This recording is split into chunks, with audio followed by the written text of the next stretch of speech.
If you have linear time, then you have to worry about beginning and ending.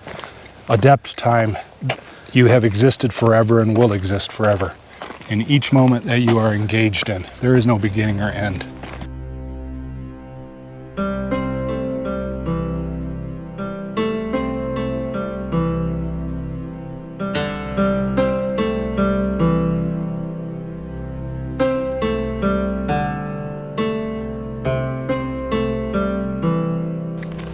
Another question we get is, in comparison to other religions that have an afterlife, you know, there's a lot of motivation to achieve and reach an afterlife.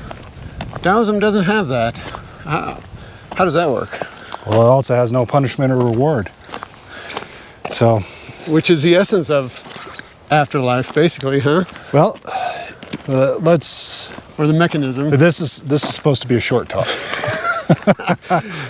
Okay. Keep it short, and then we'll come back to it. Here's the short take. Okay. Taoism doesn't know what happens after death for the general population. It allows other people to attach their own life and death expectations to it because it's not really relevant to the religion. As a religious system, it is a system of living here and now. It is not a system of death. And so when you have that, when you have some sort of abstract reward in the beyond, you can always say, oh, I'm ahead, or oh, I'm behind. You've got nothing to check it with. And it's the same thing where Buddhist karma was borrowed and put into Taoism rather than true Taoist karmic approaches, and that was so that there was this reward system where people couldn't check. The problem with being a religion of the living is that you can check, right? So, what do you mean?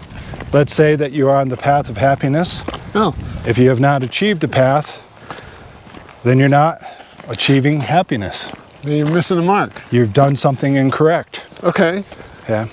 If you're on the path of divine truth, there are actually all sorts of markers for that.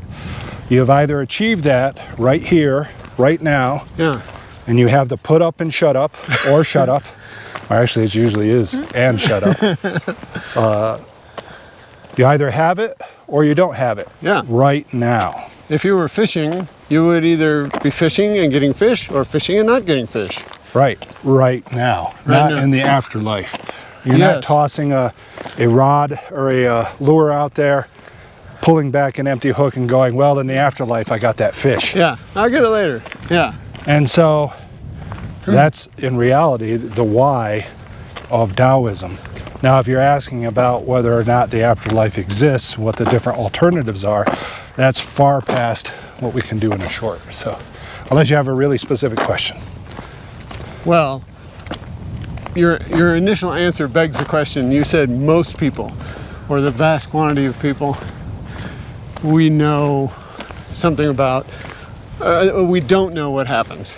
Are there personalities or characters or entities that we do know what happens? Well, in the Adept realm of practice, so for practice post-enlightenment, and as you know, I use that borrowed term reluctantly. For post-enlightenment practice, there's an entire range of practices known as the Adept practices.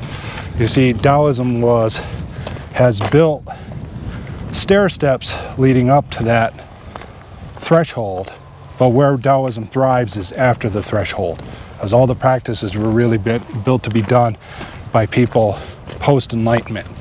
Post-enlightenment's just a starting point. So, following that, there are the Adept practices, which are the practices of people that are adept at blah, blah, blah. Yeah, whatever, yeah, specialists. Yeah. And so the belief within esoteric traditions is an entirely different belief about time than the one that we have within convention.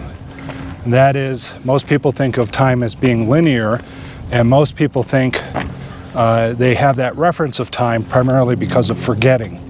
So we think of something as having been farther back because it's harder to remember. Yeah. Let's imagine a scenario where you never forgot anything, Ooh. good or bad. Yeah. It's immediately like it happened 30 seconds ago, although most people would forget 30 Yeah. seconds ago. Yeah. Your concept of time would be entirely different. Very different.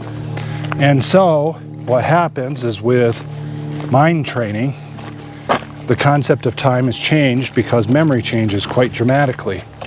And it was realized that, well, if simply memory shapes our perception of time, perhaps the perception of time is entirely incorrect. And it turns out it is in fact entirely incorrect. That's probably too big of a thing to just drop out there, right? Okay, so let's wrap it up. Well, let's see if I can wrap it up. So instead of the concept of life and death or present and past, if those are all redefined, let's say,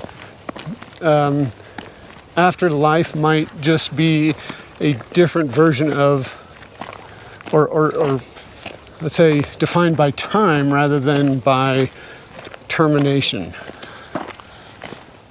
If you have linear time, then you have to worry about beginning and ending. Adept time, you have existed forever and will exist forever. In each moment that you are engaged in, there is no beginning or end. It just continues forever. Now that leads to a whole series of other questions which are far beyond. We'll get to that later. Yeah. Nice. But that's basically it.